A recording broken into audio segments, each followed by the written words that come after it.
Ant Edwards made headlines when he gave his take that players in older generations of NBA didn't have much skill and that Michael Jordan was the only player with skill.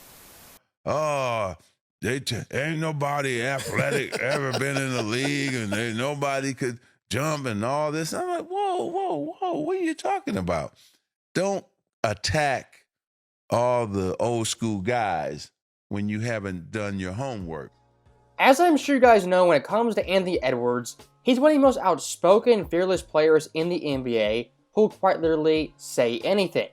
And one of his comments took a lot of NBA fans off guard, was saying past eras like the 90s, 80s, 70s really had no skilled players before Michael Jordan. Kid, you got a lot to learn. So obviously Ant's comments, they were pretty stupid, not well received, and for one NBA legend, he took a major exception to that.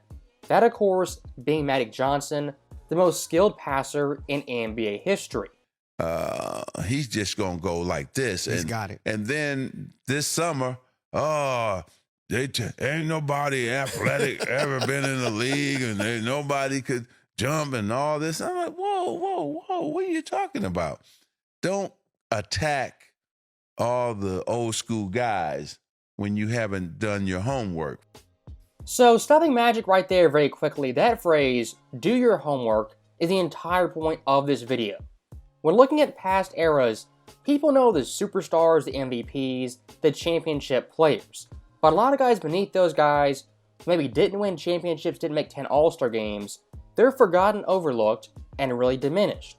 For example, look at the mid-1980s. Someone like Bernard King in 1985, at that very moment, was a superstar player, marquee player, first-team All-NBA guy. As that season, nearly 33 points per game, above 50% shooting, third in PR, and dropped 60 on Christmas. The only player in our current NBA right now averaging 32 points per game on above 50% shooting is, of course, SGA, the eventual MVP. And SGA in our current era, our marquee player superstar who's known by everyone. Of course, Bernard King back in the day, the exact same deal. But 30, 35, 40 years later, Bernard King's overall legend, his history, isn't widely known by NBA fans. And that, of course, is a big-time problem for current-day NBA fans. People always say nostalgia this, nostalgia that. That's ruining basketball. And I think there is some merit to those claims in certain cases. But also a big-time epidemic is recency bias. Nowadays, for the average NBA fan, casual fan, especially the NBA media, they're all prisoners of the moment, stuck in our current year. Today's game's the best, never been better. Today's players are the best. The past eras simply weren't good. When I look at basketball discourse, recency bias has a much bigger hold in the NBA community than something like nostalgia, as of course fans today can't be bothered to do basic homework and research about past eras. For example, look at someone like Mark Aguirre. Mark Aguirre back in the mid-80s, a household name marquee player, had a shoe with Converse. Mark Aguirre in the 80s was a big-time deal. Do you think the average fan nowadays who's 25, 30, even 35 years old knows who Mark Aguirre was and how great he was in his era? I'd say the majority of them simply don't. And what does that come down to? Doing your homework. First of all, there have been athletic guys. First of all, Michael Jordan. Yeah. Kobe. Dr. J. Yeah. Kobe. Clyde Drexler. Yeah. I can keep going. Yeah, it's a lot of guys. David Thompson, even before all of them, could walk in the air. And so, bruh, you slow down. When talking about athletic NBA players, freaks of nature, every era in NBA history has athletic players. I mean, look at the 90s. Someone like Shaq in Orlando, an absolute physical specimen who 25 years later, it's hard to find a comp for. Someone like Sean Kemp, the dunks he was throwing down back then, even for today's players, it's a pretty high bar. And one guy both Magic and Byron Scott didn't name who should have been named was, of course, Dominique Wilkins.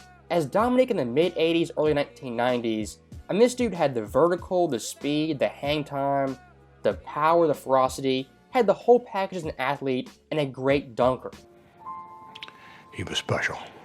Now, for a lot of NBA fans nowadays knowing Dominique Wilkins, what they know him as is only a dunker. It's a blessing, but also a curse. As looking at Nick the player, one of the best players in the league, overshadowed by someone like a Larry Bird. As looking at Nick at his absolute apex, 5 separate years averaging above 28 points per game, including 2 years averaging 30, with 1 scoring title in 1986. If Dominique played in the modern NBA, the dunks he'd have nowadays with the pace and space, the fast break game, he'd break social media on a weekly basis. And of course, looking at our current NBA, yes, phenomenal athletes who get labeled as freaks, unicorns, and one-in-a-million type players. Case in point, someone like Victor in San Antonio. Now, Victor, of course, is an alien, a specimen. He's almost a one-on-one talent. And I say almost. As again, looking at the 80s, someone like Ralph Sampson, 7'4", could do Victor-type things 40 years ago.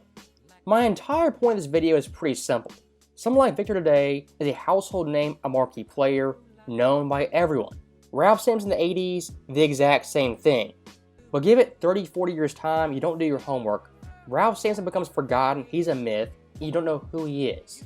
Just because you don't know doesn't mean it didn't exist, didn't happen, and players back in the day weren't skilled, talented, or extremely athletic.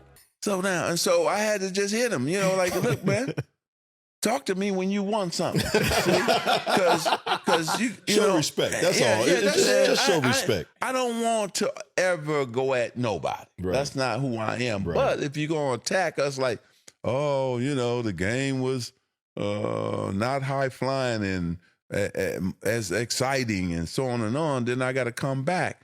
So, but I'm still a fan. Yeah, and I still watch him. So stopping Magic right there, I'm in the exact same boat. Ant's comments in the moment were stupid, uneducated, just not smart comments. But Ant, the player's game on the court, I still love it. That right there for Magic is a perfect response to younger fans and younger players disrespecting past eras. And when speaking of the best NBA era, we can debate this all day long. But look at the mid-80s, the talent in that era was pretty significant. Look at 1985, the Western Conference All-Stars. Starting at point guard, you have Magic, the best passer of all time, the greatest point guard. At power forward, Ralph Sampson, Wemby 1.0, George Gervin, basically KD 1.0, one of the smoothest scorers of all time. Kareem in his late 30s, the GOAT center, a top 5 player all time. At shooting guard, Adrian Dantley was kind of forgotten, underrated, but for 4 straight years, averaged 30 points per game. That right there is a stacked lineup with Hall of Fame talent, all-time great talent, that rivals today's best players. And to hammer this home even further, talking about skilled players, athletic players, look at the Eastern Conference. Starting small forward Larry Bird, the inventor of the 50-40-90 club. Isaiah Thomas, a top 5 point guard who had handles when they call carrying, call traveling on elite point guards. Someone like Dr. J, yes, he was older, but athletically, could still dunk from the free throw line. And of course, his teammate Moses Malone, a 3-time MVP, and Michael Jordan, of course, the greatest player of all time. Looking at that year's All-Star game right there, you have a total of 24 MVPs and 6 of the 15 greatest players in league history. That being Bird, Dr. J, Jordan, Moses, Kareem, Magic, and Hakeem Olajuwon. If you think this era wasn't skilled, wasn't talented, except for Michael Jordan, I just gotta tell you, you haven't done your homework, done your research. So that right there is the end of the video, and the bottom line is pretty simple.